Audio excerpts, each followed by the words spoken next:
Olá, você que nos acompanha aqui no Nota de Rodapé, na rádio e no YouTube. Hoje a gente tem uma entrevista muito bacana para fazer, mas antes eu quero dar alguns avisos para vocês. Primeira coisa, que se você está assistindo a gente ouvindo a gente na rádio, na verdade, abre uma aba aí no seu computador e vai lá no YouTube se inscrever no nosso canal. A gente acabou de ultrapassar os 1.000 inscritos. E assista às nossas outras entrevistas com outros pesquisadores e também a nossa série Interlocuções. A nossa última entrevista foi com o historiador estadunidense Robert Darnton e deu muito trabalho legendar tudo, então vocês têm que ir lá assistir, porque a gente não faz trabalho para nada. Então nos acompanhe lá nas redes sociais. E agora, eu vou falar aqui das nossas convidadas. Eu estou com as historiadoras Fernanda Bombardi e Luma Prado, que são do projeto História Indígena Hoje. A gente vai falar bastante das pesquisas delas e também desse cenário, tanto da história indígena quanto do ambiente político. Então, muito obrigado, viu, meninas, por estar aqui comigo. Obrigada a você pelo convite, a gente agradece muito. A gente agradece. Então, já para começar pela parte do jabá, que é importante, vocês têm um Instagram e vocês atuam bastante por lá, né? Qual que é o Instagram de vocês? Como o pessoal faz para achar? E vocês têm feito lives? Como estão? É bem ativo, né? O Instagram, eu sigo vocês lá. Nosso Instagram é @História Indígena Hoje.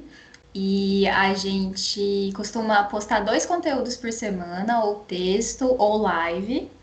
E a página surgiu dia 1º de abril, então tem 3 meses, ela é bem nova, mas a gente tem sido um espaço bastante fecundo de diálogo e de discussão sobre a temática indígena. A ideia é discutir sempre as questões indígenas relacionando o presente ao passado, né? Como historiadora de nosso tempo, a gente vai olhar para o passado, se perguntando muito sobre por que estamos aqui e quais são as questões que permitem que a gente entenda esse presente também. É uma página de história pública, então a gente tem um compromisso com rigor científico, ao mesmo tempo que a gente pretende extravasar a academia. E a gente faz posts temáticos, temos 2 séries, por enquanto. Uma primeira série, Epidemias, que, enfim, a ideia geral surgiu de um curso que demos de formação de professores. Chamava Para Além do 19 de abril, Estratégias para o Ensino da Temática Indígena na Escola. Vocês são professoras na rede pública? Não, eu fui professora no cursinho popular da Psico, durante a graduação e o mestrado. Trabalho com material didático, então eu produzo material didático no Laboratório de Ensino e Material Didático, lá da USP, e avalio materiais didáticos de editoras, tanto em relação à questão indígena, quanto em relação ao BNCC.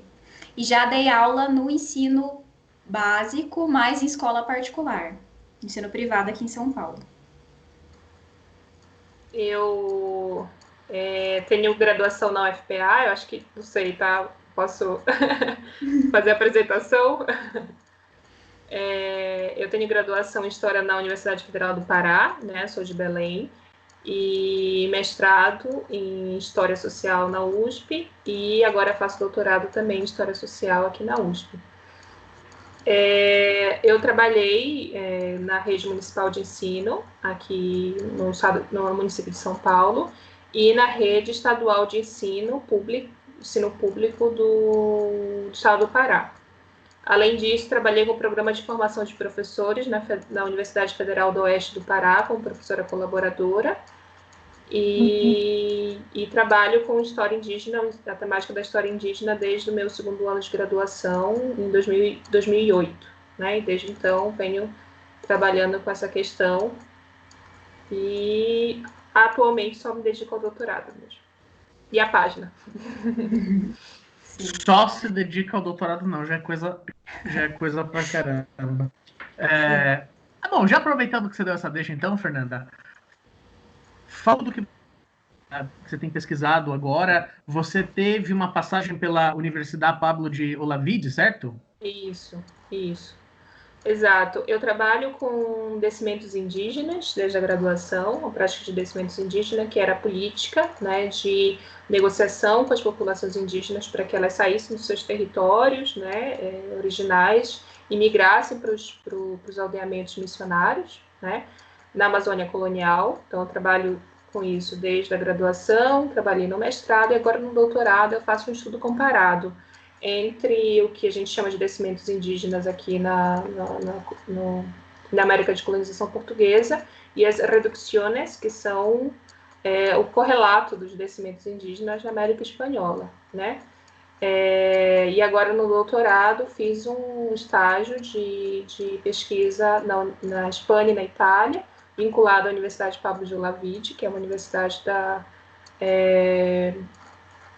localizada na cidade de Sevilha, onde a gente tem o maior arquivo, acho que o maior acervo físico sobre a história das Américas, né, que é o Arquivo General de Índias, né? E ali consegui fazer a pesquisa em cerca de 7 arquivos, tanto em Roma, arquivos jesuíticos, carmelitas e arquivos espanhóis também.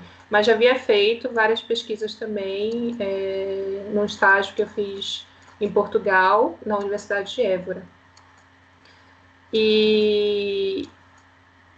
Acho que é isso. E você, Luma, o que você...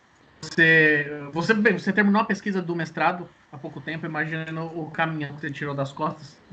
E como foi a pesquisa, do que você tratou, e se você já está pensando em voltar para o doutorado e acabar com sua vida. Não, brincadeira, vai para o doutorado. Bom, eu fiz graduação aqui na USP e mestrado também em História Social. Como a Fernanda, eu estudo a temática indígena desde a graduação, só que durante a graduação não tinha um tema. Foi muito difícil. Eu me interessava por tudo e não conseguia definir um tema de pesquisa. Tudo que era questão indígena eu ia atrás, mas não definia. Aí, no final da graduação, eu comecei a estudar ensino de letras pelos jesuítas aos indígenas, mas não foi para frente, muito na perspectiva da Escola Italiana de História das Religiões, mas aí não vingou. E eu resolvi estudar, eu estava lendo aquele História dos Índios no Brasil, né, organizado pela Manuela Carneiro da Cunha, e tem um capítulo da Perrone Moisés, que ela fala de algumas possibilidades de trabalho e apresenta uma figura que é o procurador dos índios. E daí eu fiquei muito intrigada, falei, nossa, existia um procurador dos índios, quer dizer que os índios acessavam a justiça no período colonial. E daí eu comecei a investigar, a Fernanda, inclusive, a Camila Dias, que é a professora da Unicamp, me ofereceram uma série de documentos do Arquivo do Pará, do Arquivo do Estado do Pará e do Estado do Maranhão. E aí eu vi que era possível fazer uma pesquisa sobre esses acessos à justiça, essas demandas indígenas na justiça. E daí, no mestrado, eu me dediquei a estudar indígenas escravizados que recorriam aos tribunais de São Luís e de Belém para demandar por liberdade. Eles diziam que tinham sido injustamente escravizados. Primeiro, que eles tinham a percepção de que eram escravizados, de que tinham sido injustamente escravizados, encontravam essa figura do procurador dos índios ou acessavam diretamente os tribunais, demandavam por liberdade, alegando cativeiro injusto. E muitos deles, grande parte, na verdade, conseguiu a liberdade jurídica, né? Que não significa essa liberdade de trabalho. E daí, durante o mestrado, eu também investiguei não só as categorias jurídicas, como a categoria de miserável em direito, que é muito curioso que ela não tenha sido estudada ainda na América Portuguesa, mas muito mais na América Hispânica, e também as condições de trabalho. Então, índio escravo, aldeado, uma espécie de administração particular que existia também na Amazônia, e o índio escravo por condição. Daí foi um pouco disso, eu verifiquei, confirmei, na verdade, porque a Márcia Mello da UFAM e o André Ferreira já tinham confirmado que existiam mais demandas de mulheres, e daí foi uma questão investigar essas mulheres que viviam nas cidades e que acessavam os tribunais para pedir a liberdade. Daí foi um pouco esse trajeto, terminei ano passado, final do ano. Você vai bastante por um caminho também da história do direito, não? Sim, eu estudo história social do direito, assim, história social do trabalho. Tento articular direito com trabalho, sempre. Então, eu estudo muito legislação. Os posts mais de legislação, eu que costumo puxar a escrita porque eu gosto bastante de entender essas contradições entre prática e lei, sujeito e estrutura. Vocês tiveram em comum a orientação do Carlos Zeron, né, também. Isso. E E eu queria ele é uma figura que eu gosto bastante, que eu me simpatizo bastante. Eu gostaria que vocês falassem um pouco do Carlos Zeron em relação ao trabalho dele, mas, claro, o trabalho dele como historiador, como escritor, mas na orientação de trabalhos sobre história indígena. Eu falo isso porque, pelo menos na minha graduação, por um bom tempo, a minha referência assim, de história indígena é os trabalhos do John Monteiro. E não foi um campo que eu me adentrei muito, até porque, enfim, a gente sabe as especificidades, as especialidades também de cada professor, mas ele é uma figura que eu gosto bastante. Se puderem comentar um pouco dele. Quem começa? A mais antiga? Pode ser, né? Depende, se vocês forem falar mal, vê quem vai ser um pouco mais ameno para falar depois, porque daí a gente bate e depois amacia. Não, o professor Carlos Zeron, acho que eu comecei a orientação em 2011, fui até 2014, né? Fiz o meu mestrado com ele. Foi super interessante, foi uma experiência super interessante, porque ele tem uma estratégia de orientação em que ele permite muita liberdade intelectual, né? Então, ele permite que a gente faça as nossas próprias escolhas, sempre com bastante rigor, né? Ele cobra bastante, mas ele permite que a gente encontre o nosso próprio caminho, faça nossas escolhas e amadureça nesse processo, né? Não é uma orientação super, vamos dizer assim, direcionadora, tem esse tipo de orientação, né, que é o professor direcionando as suas escolhas. Acho que isso é um dos pontos mais positivos da orientação dele, mas ao mesmo tempo ele se faz presente a partir de outros momentos, né, na construção de outros espaços de articulação de trabalhos, que são disciplinas ou grupos de estudo, né, sobre história indígena, que a gente teve, o grupo de estudo, na minha época também, do seminário de pesquisa, e a Luma pode falar dos grupos de estudos mais recentes, né. Então, acho que foi a experiência mais interessante. E é um leitor primoroso, né? Ele tem uma capacidade de leitura, seja de fontes históricas como de produção historiográfica, que é muito difícil de encontrar.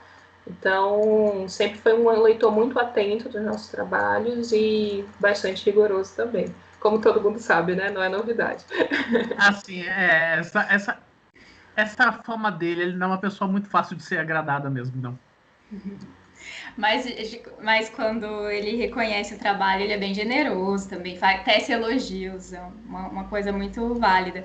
E entre esses grupos de estudos, recentemente a gente tem organizado um grupo que é muito interessante, que é dos regimes de trabalho na América colonial. Então, ele se dedica a estudar trabalho, né? Então, por isso até que na minha pesquisa eu também estudo trabalho. E a gente levantou uma série de regimes, então cerca de 30 regimes de trabalho. E estamos fazendo verbetes para escrever um dicionário do trabalho indígena. Então, acho que vai ser um trabalho muito bonito, um resultado muito bom. E eu concordo com a Fernanda nas considerações em relação ao professor Zeron. As leituras de trabalho, ele é leitor de Vieira, né? Então, a estrutura argumentativa dele é infalível. Se passou pelo Zeron, na banca passa. Então, é bom. E qual é a grande diferença que você está sentindo entre trabalhar com o Zeron e o Eduardo Natalino, Fernanda? O Eduardo Natalino, que, aliás, foi a primeira palestra que eu assisti na minha vida na graduação, no primeiro ano, foi do Eduardo Natalino. Ele visitou a Unifesp lá. Uhum. E eu vou dizer que eu não lembro o tema, mas como é que está sendo essa diferença entre os dois? Então, acho que o Eduardo Natalino, ele continua nessa perspectiva de permitir que a gente tenha muita liberdade intelectual, né? E eu acho que uma coisa que é interessante, que é uma diferença entre os dois, bom, eu sou muito fã do meu orientador também, então eu gosto muito do bom que Eduardo. Você seja mesmo, viu? Gosto muito da orientação dele, eu acho que é mais do que orientador, ele é um parceiro, assim, e é muito da pesquisa, assim, eu me sinto muito confortável, inclusive de falar das minhas dificuldades, né, e de falar, não precisa ter enfim, dedos com ele, sabe?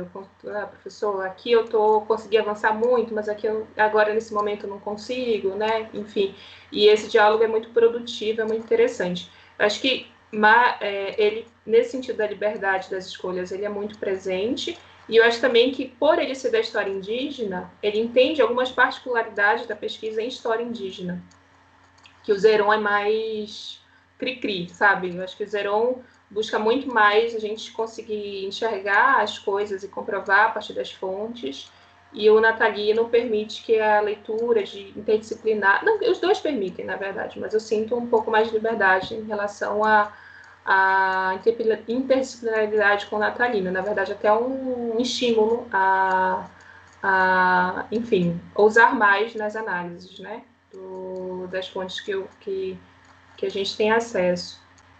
E aí uma coisa que eu acho que também é interessante é que o natalino, ele junto com outros professores, eles organizam um SEMA, né, que é o Centro de Estudos Mesoamericanos e Andinos. E aí, como é um centro de estudos, a gente tem inúmeros grupos de estudo, inúmeros eventos, o colóquio, o nosso próprio curso de extensão foi vinculado ao SEMA, né? A gente coordena um grupo de estudo de História e Antropologia Indígena, né? Junto com 2 outros colegas, enfim. Então, assim, é um centro que movimenta muito o debate, fomenta muito o debate sobre história indígena, né? Que já é particularmente a especialidade do professor natalino. E aí eu posso entrar em contato também, como é um centro de estudos mesoamericanos e andinos, e eu trabalho com a Amazônia, eu entro muito em contato com essa produção sobre América Hispânica, que a gente conhece, mas não conhece tanto, né? E no centro é bem presente, assim. Acho que é muito interessante. Mas os dois, assim, em termos de liberdade acadêmica, em termos de reflexão, em termos de leitura, são orientadores maravilhosos, assim. Vocês duas têm em comum o estudo recortado na região amazônica, né? Uhum. Eu já quero falar sobre isso, mas antes eu quero perguntar um preâmbulo para vocês, porque podem ter muitas pessoas que nos ouvem, nos assistem, existem muitos alunos de graduação que nos acompanham, e vocês falaram de 2 grupos de pesquisa voltados à história indígena. Eu queria pedir para vocês um preâmbulo, assim, o que tem sido produzido no sentido coletivo mesmo. Se hoje você quiser buscar centros de estudos, grupos de pesquisa, o que tem sido feito, quais coletivos existem nesse intuito, assim, para você queira buscar amiguinhos para conversar sobre? Bom, eu acho que esse do Zeron é um subgrupo do grande grupo dele, que é o dos Seminários Teóricos e Práticos em Metodologia da Pesquisa em História. Então, a gente discute bastante metodologia. Uma grande contribuição do Zeron para a minha pesquisa e para os alunos que ele orienta é a questão de trabalhar com escalas, de pensar em grupos, indivíduos, pensar como que a gente vai abordar os problemas a partir dessa perspectiva escalonada, né? Então, é bem interessante e no grupo a gente faz isso. E daí, a partir disso, surgiu essa demanda de que ele tem uma série de orientandos que trabalham com temática indígena e a gente começou a explorar a questão do trabalho em relação aos povos indígenas. Além disso, além do grupo do Zeron, eu queria compartilhar o grupo da Antônia Terra. Então, ela tem um grupo que chama o LEMAD, o Laboratório de Ensino e Material Didático. E nesse laboratório, a gente tem uma série de produções de material didáticos, os kits didáticos, sobretudo, ligados a temáticas que são tratadas como marginais, geralmente, na educação, no ensino básico. Que é a história indígena, a história africana, a afro-brasileira e a história das mulheres. Então, geralmente, a gente produz muito material sobre a temática indígena. Inclusive, parte da documentação da minha pesquisa de mestrado, a gente produziu alguns kits com elas. Então, kit de documentos a partir de problemáticas. Então, trabalhamos com liberdade e escravidão, estrutura e indivíduo, a partir desses documentos da pesquisa, e os documentos, os kits, ficam disponíveis na internet, os professores todos podem acessar do Brasil inteiro, baixar e usar. É um material muito rico, que tem a ver com temática indígena também. A gente tem outros... Acho que no Brasil a gente tem inúmeros grupos, inúmeros grupos de estudo, centros de pesquisas, né? A gente tem, por exemplo, Na Amazônia, a gente tem, no Pará, a gente tem o GP Índia, né, que é o grupo de estudos sobre história indígena. A gente tem na Unicamp o Centro de Pesquisa e Etnologia Indígena, que é fomentado pela Camila Dias, que é uma parceirona nossa também, em pesquisa. Tem o Centro de Estudos Mesoamericanos e Andinos, que é o SEMA, que eu faço parte, mas também tem o Centro de Estudos Ameríndios, que é o CESTA, que é aqui na USP. E no Nordeste a gente tem também vários grupos, eu não vou saber te nomear, mas tem um site que é Índios do Nordeste, que é um site maravilhoso que acumula toda a produção intelectual sobre as populações indígenas no Nordeste. Enfim, a gente tem várias iniciativas sendo desenvolvidas no Brasil, porque a gente tem um histórico em relação à história indígena que começa a partir de 2010, 2007, já começa os primeiros cursos de história indígena na graduação, mas a gente tem também uma profissionalização dos cursos de história no Brasil a partir de 2006, mais ou menos, que é quando se cria os cursos de pós-graduação. Antes a gente tinha pós-doutorado em poucas instituições brasileiras, né? Era a USP, o FPE, o FMG, mas a maioria é concentrada em Sul e Sudeste e alguns pós-graduações históricas no Nordeste, como a da UFBA e da UFPE. E no Norte a gente não tinha nenhum curso de doutorado, nenhuma pós-graduação em História.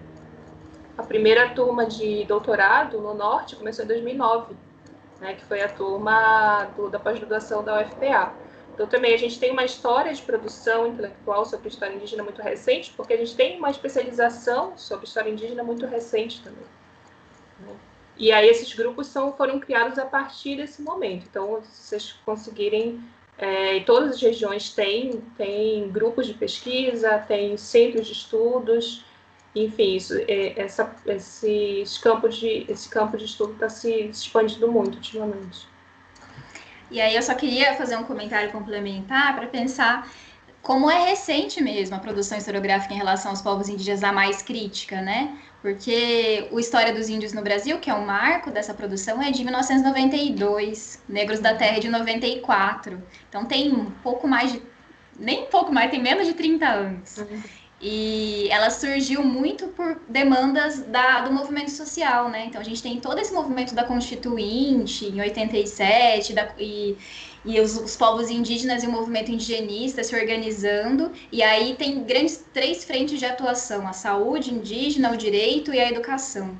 E aí na educação a gente começa a ter essa conformação O primeiro grande livro é a Temática Indígena na Escola, de 94. Está organizado bem naquele núcleo de história indígena e do indigenismo da USP, o NHI. E a partir disso que também foi feito o Manuelão, né, a História dos Índios no Brasil. E essa luta pela educação vai resultar depois, em 2008, a aprovação da Lei 11.645, que determina a obrigatoriedade do ensino de história indígena e afro-brasileira, história e cultura indígena e afro-brasileira no ensino básico. Então, isso tudo é muito importante também para a produção do conhecimento, para a produção de material didático e para que a academia passe a olhar também para as demandas da escola, né? E para fazer essa interseção. Só uma coisa, só para corrigir, eu falei 2011, é 2008. É a Lei 11.000, mas aí eu acabei dando a data errada. Por favor, corrija. Sem problema. É interessante no que você acabou de falar, Luma, porque eu sou de um campo de estudos que compartilha, digamos, desses mesmos... Eu sou do campo de História da África, e a fatídica lei que você acabou de citar, ela foi muito importante, enfim, para o fomento de pesquisas nesse sentido, e até mesmo de inserção da temática. Mas como é que vocês veem na prática a questão do ensino de história indígena no ensino básico? Porque eu lembro, pelo menos quando eu era criança, de que quando tinha, ou adolescente, porque minha mãe ensinava criança, quando tinha atividade, alguma coisa desse tipo, aí os professores vestiam as crianças de índio, fingia que fazia a dança da chuva, e como é que essa prática evoluiu com Tá. Eu acho que é uma boa, porque a iniciativa da página, inclusive, que culminou na página, surgiu um pouco da nossa angústia, talvez, né, de verificar como é que a temática indígena é trabalhada na escola.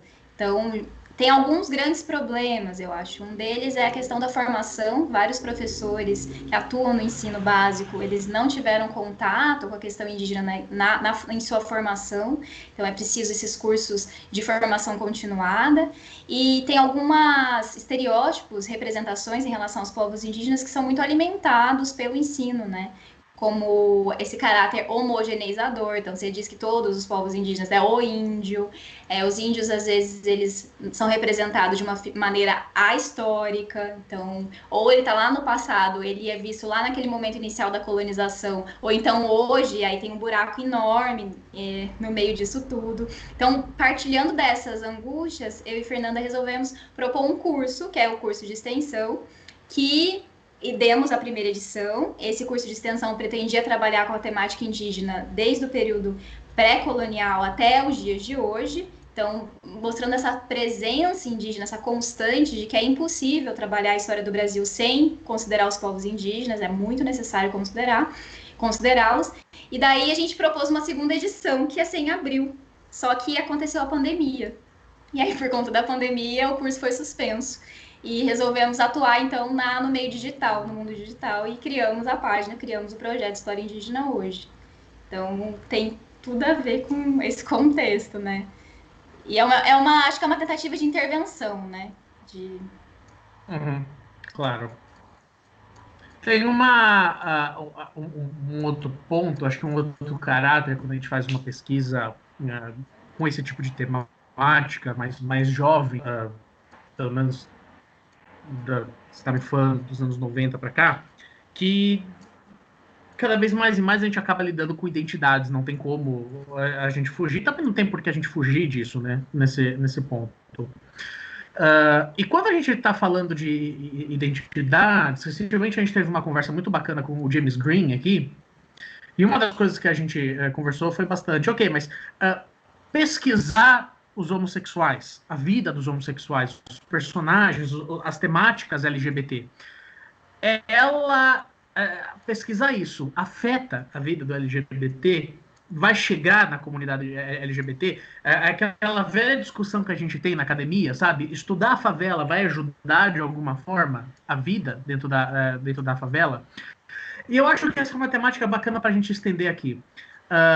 Pesquisar o que de concreto vocês veem que a pesquisa acerca da história dos indígenas.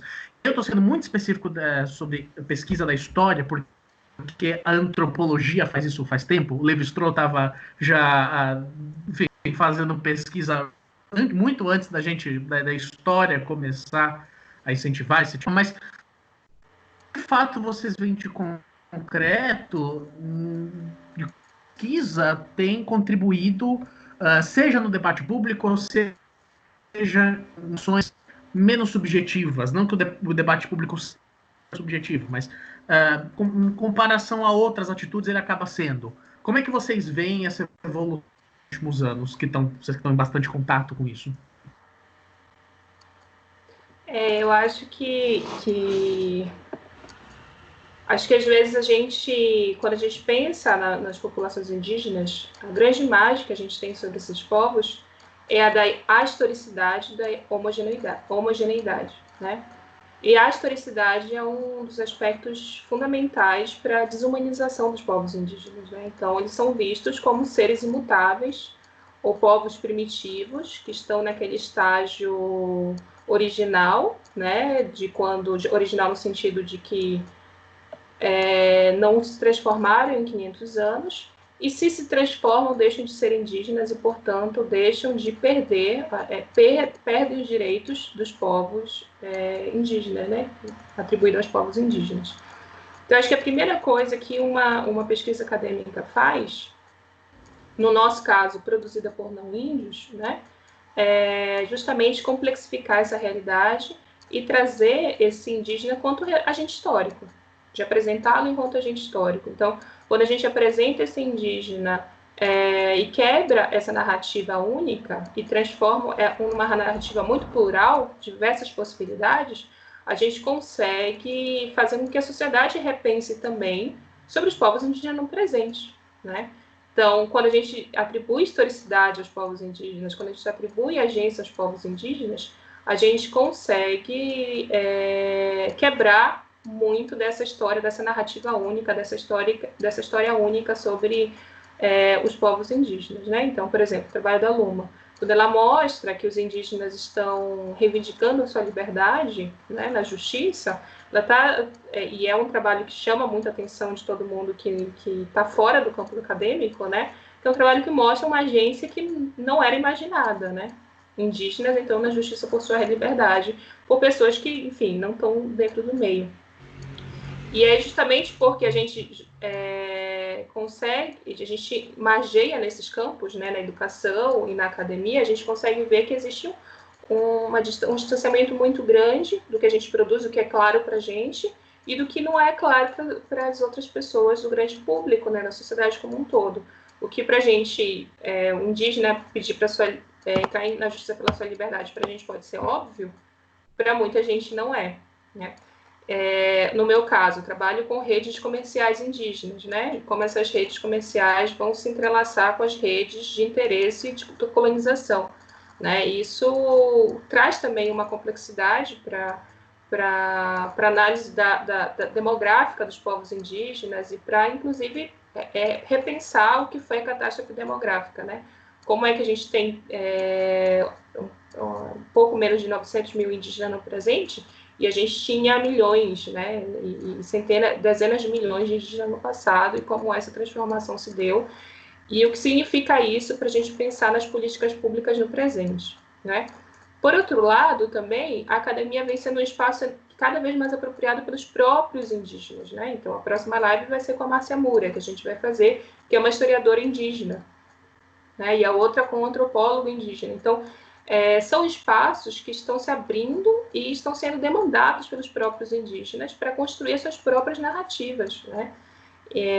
Então, e aí isso é importante, a gente não está falando, e acho que um pouco que a gente quer fazer, e a página ela representa muito isso, né, que a gente tem também no Facebook, a página, não só no Instagram, mas é que a gente não quer falar pelos índios, mas com os índios, né? Com os indígenas, desculpa. A gente não quer falar pelos indígenas, mas com os indígenas, junto.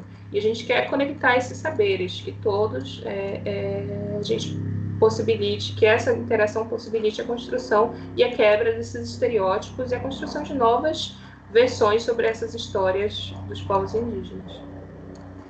Eu acho que tem só um complemento. Uma coisa que eu queria falar nem é complemento, mas a história às vezes é utilizada inclusive para demarcação de terra indígena, né? Então é super importante verificar, então às vezes recolher uma série de documentação para provar que aquele determinado grupo indígena estava presente naquele lugar desde muitos séculos. Por exemplo, os Tupinambá de Olivença, eles pegaram uma instrução do Mensá, que é um relato horroroso dos trunfos do Mensá, de todos os feitos dele, né? E um dos grandes feitos foi espalhar corpos indígenas por uma légua, que é mais de 3 quilômetros, se eu não me engano, ao longo da costa. E aí os Tupinambá pegaram esse relato para comprovar que eles estavam presentes naquele lugar, que eles não foram extintos e que o Mensá não venceu e conseguiram demarcação de terra. Então é uma coisa...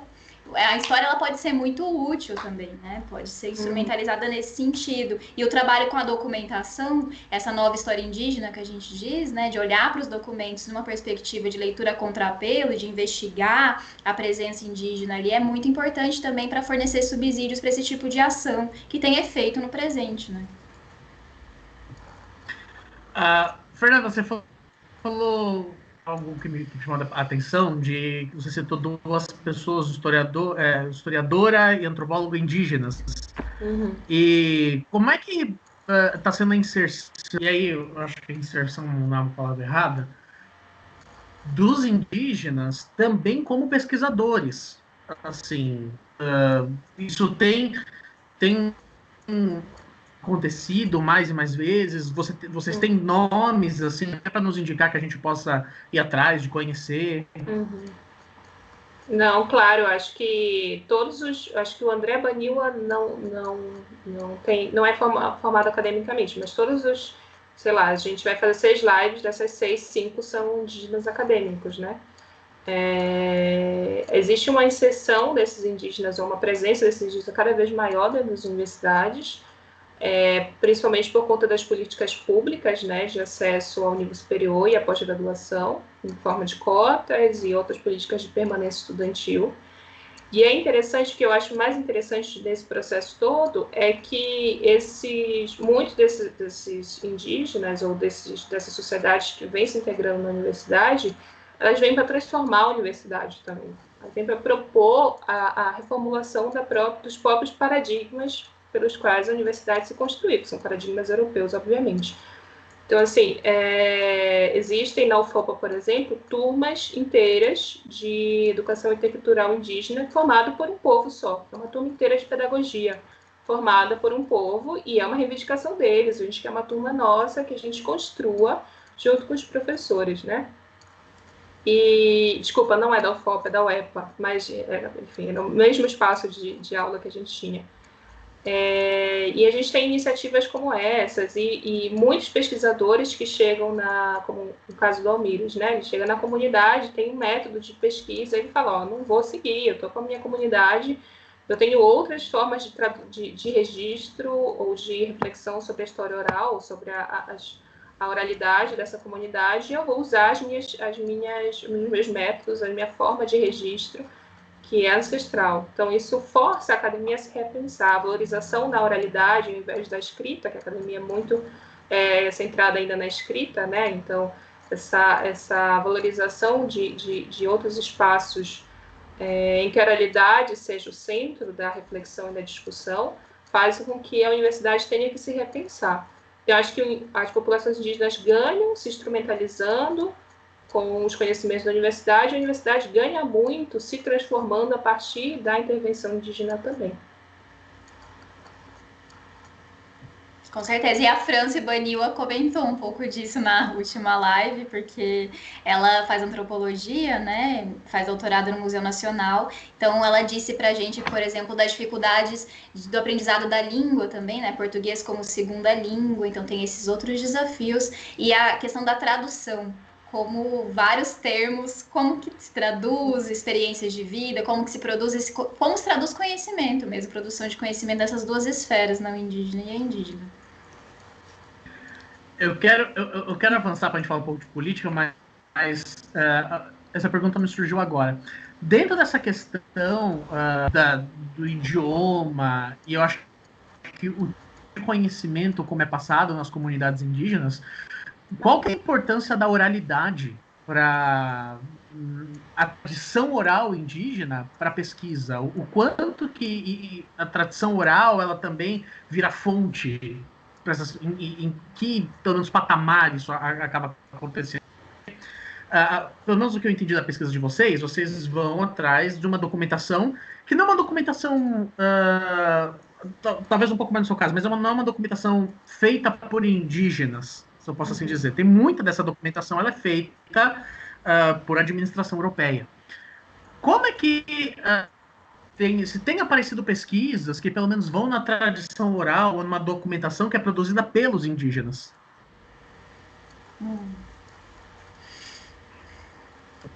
Eu adoro pegar os convidados, maravilha. Silêncio constrangedor. Não, mas mesmo se não acontece... Não, é só para saber quem é que vai falar primeiro. Quais são as possibilidades disso?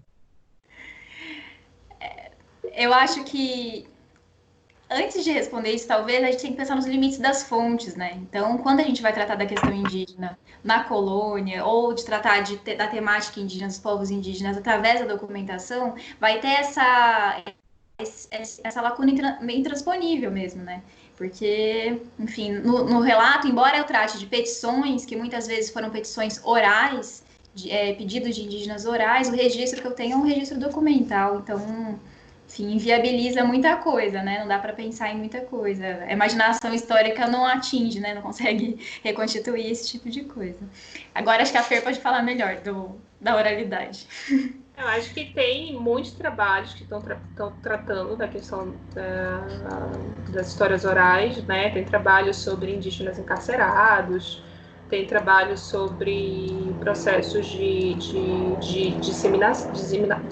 dizimação recente, e tem trabalhos incríveis da arqueologia, né? Como os povos Cuicuro, né? Que eles apontam os sítios arqueológicos.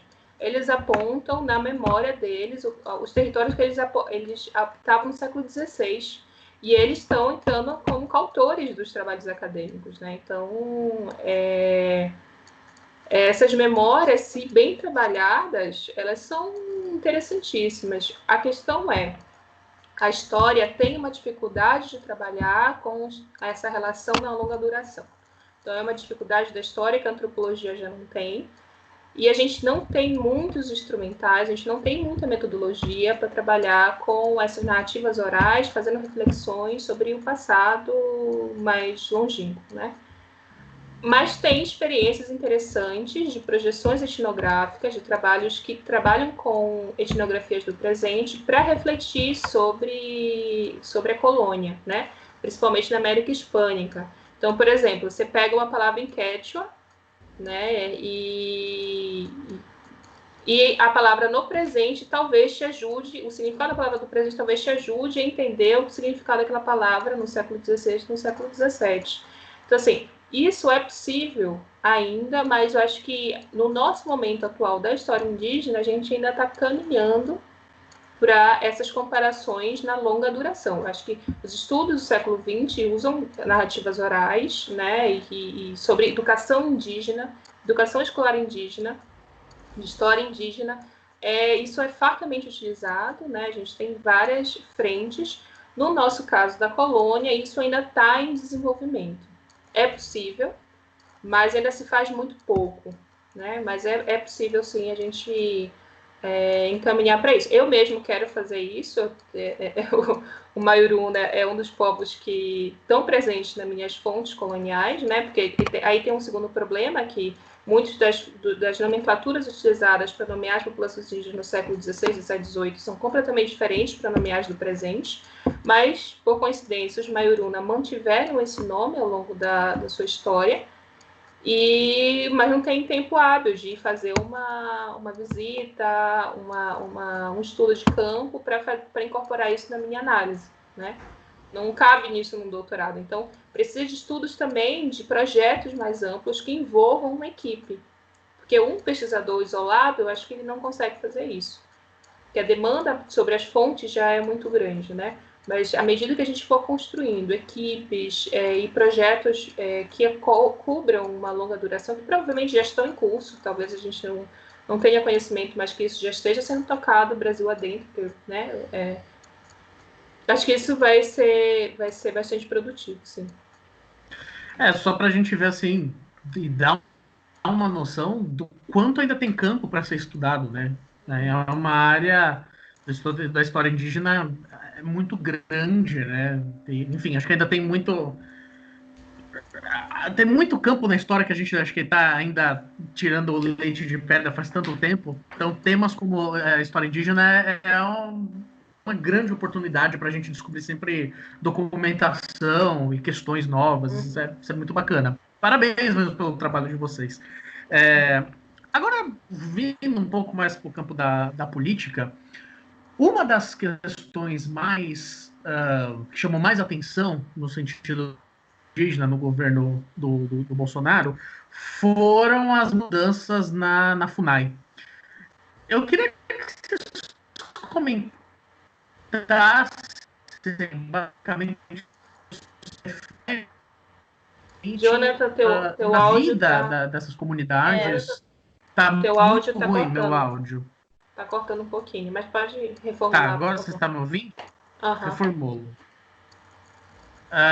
Eu estava falando sobre as mudanças que a gente teve dentro do governo Bolsonaro em relação à FUNAI. E que, enfim, curtiu bastante. E eu queria saber um balanço para vocês do último 1 ano e meio. Como é que, enfim, as consequências dessas mudanças, das políticas indígenas, O que ficou sob a administração da pasta da ministra Damares Alves, e o que ficou dentro da pasta de segurança pública, e o que tem afetado na vida dos indígenas, o que acho que acaba ecoando até, inclusive, no momento de pandemia. Bom, eu acho que a primeira coisa que acontece é que a Constituição, o artigo 231 e 232, eles asseguram pela primeira vez, o 231 assegura pela primeira vez na história do Brasil o direito dos povos indígenas continuarem a existir. Isso vai acontecer a partir da demarcação de terra que garanta a reprodução física e social desses povos indígenas, né? O que acontece no governo Bolsonaro, nos últimos tempos, sobretudo, é que tem uma investida em relação à terra indígena, né? Além dele ter afirmado que não ia ter um centímetro quadrado de terra demarcada durante seu governo, é um governo muito leniente, né? Então faz com que uma série de ações de mineração, por exemplo, avanços coloniais, né? Avanços coloniais no sentido de desmatamento, de fogo, né? Na Amazônia no passado, aconteçam de uma forma muito mais constante do que acontecia antes, né? Dá uma autoridade para isso. E além disso, tem uma série de PLs também, que toda vez ameaçam passar e não, que façam que os indígenas se sintam com certeza mais ameaçados nesse contexto de depreciação dos direitos, né? E direitos que foram conseguidos com muita luta, né? Durante muito tempo, o movimento indígena se constituiu como movimento na década de 70, como movimento nacional. Então, a Constituição é fruto dessa luta. E é uma pena que está acontecendo tudo isso hoje, assim, sem dúvida. A gente tem também uma, e aí eu falo, é uma opinião muito particular, né? A gente tem uma política progressiva de ataque sobre os territórios indígenas que não começa com Bolsonaro e não começa com Temer, né? Ela é anterior, principalmente com o alinhamento do PT com o agronegócio. Então, quando começa esse processo, a segurança das terras indígenas já começa, da demarcação das terras indígenas já começa, a gente já começa a ver um cenário totalmente desfavorável, né, em relação às terras indígenas, que vai se aprofundando muito até chegar nesse ponto praticamente absurdo, como todas as áreas do governo, né, que, enfim, umas políticas públicas discursivamente violentas que vão redundar também numas políticas, numa violência explícita entre pessoas que têm interesse, né, entre madeireiros, latifundiários, que estão interessados nos territórios indígenas, expandir-se sobre os territórios indígenas, né? E se antes já existia uma insegurança jurídica em relação a isso, em territórios, eu sou da Amazônia, né? A gente já viu muito isso, em territórios em que a presença da polícia, existe polícia, mas a polícia não tá nunca a favor dessas populações indígenas, né? Sempre está a favor dos chefes locais, das autoridades locais.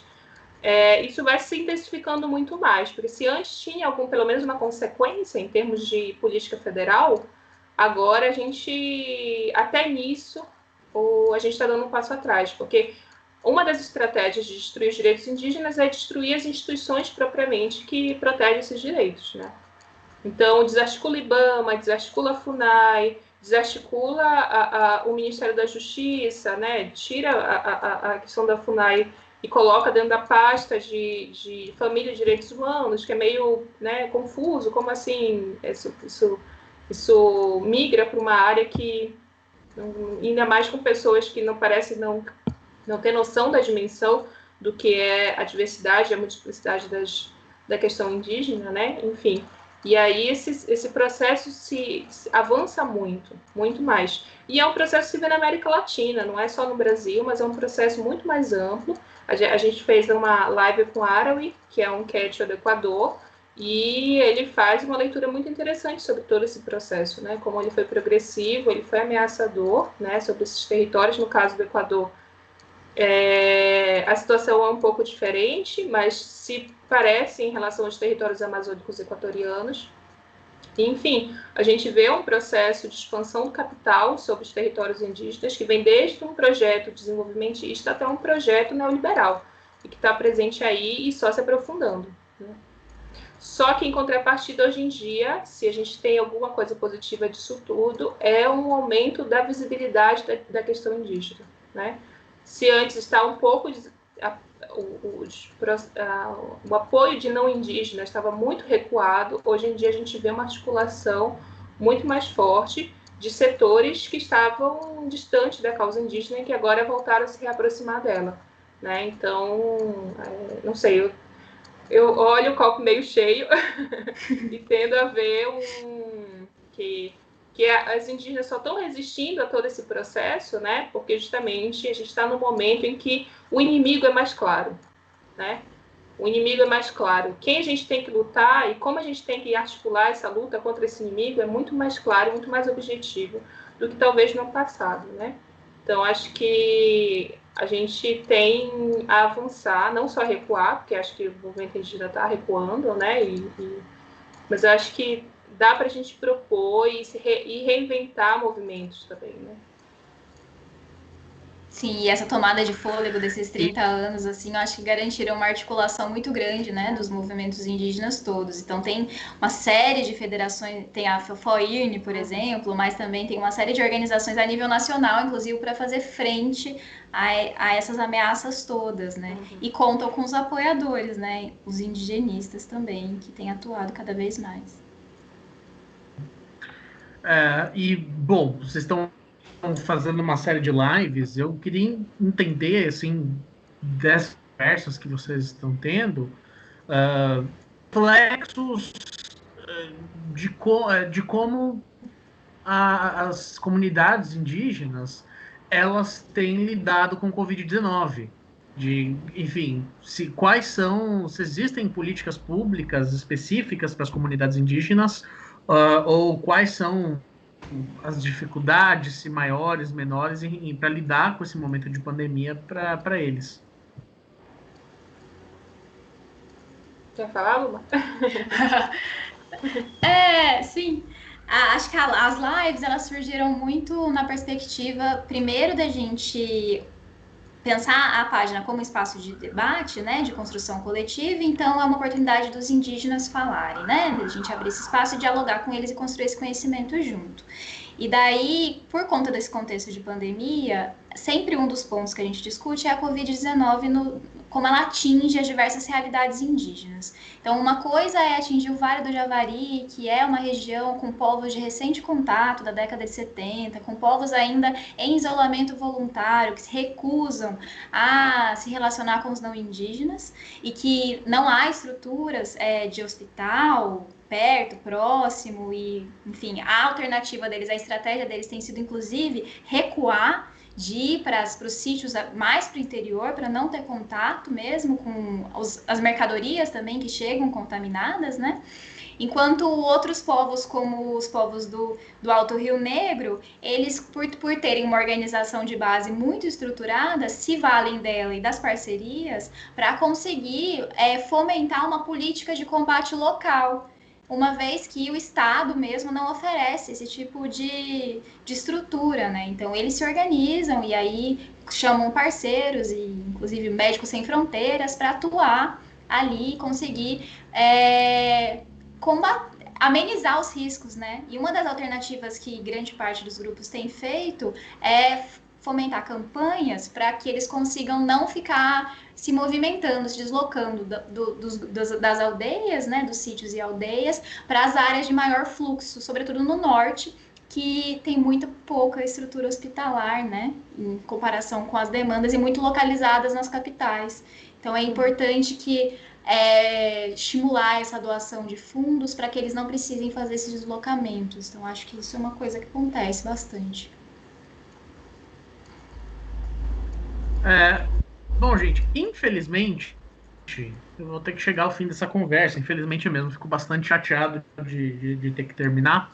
Mas aqui eu reforço o convite para os nossos ouvintes, tanto para quem assiste a gente no YouTube, tanto no Instagram quanto no Facebook, História Indígena Hoje. Vão conhecer o trabalho delas. Elas atualizam a página com bastante frequência, sempre tem material novo lá, além das lives. Então, enfim, tem bastante conteúdo lá para vocês. E para quem se interessa pela pesquisa, ou para você que tem a vontade de pesquisar sobre o assunto, vai lá também, vai ter bastante coisa para vocês. Luma, para Fernanda Bombardi, muito obrigado pela presença de vocês. Né? Gostaria de receber vocês no estúdio, mas a gente faz virtualmente mesmo, não tem problema. Mas muito obrigado por vocês estarem aqui batendo esse papo comigo, viu? Ai, obrigada, Jonathan. A gente adorou o convite e a oportunidade de falar com nota de rodapé. Foi incrível. Muito obrigada. A gente só tem a agradecer e, enfim, vamos fomentar junto esse debate cada vez mais. Agora, vocês aqui na rádio, até segunda-feira que vem. Quem está no YouTube, não se esquece de curtir o vídeo, se inscrever no canal e continuar seguindo a gente. Muito obrigado.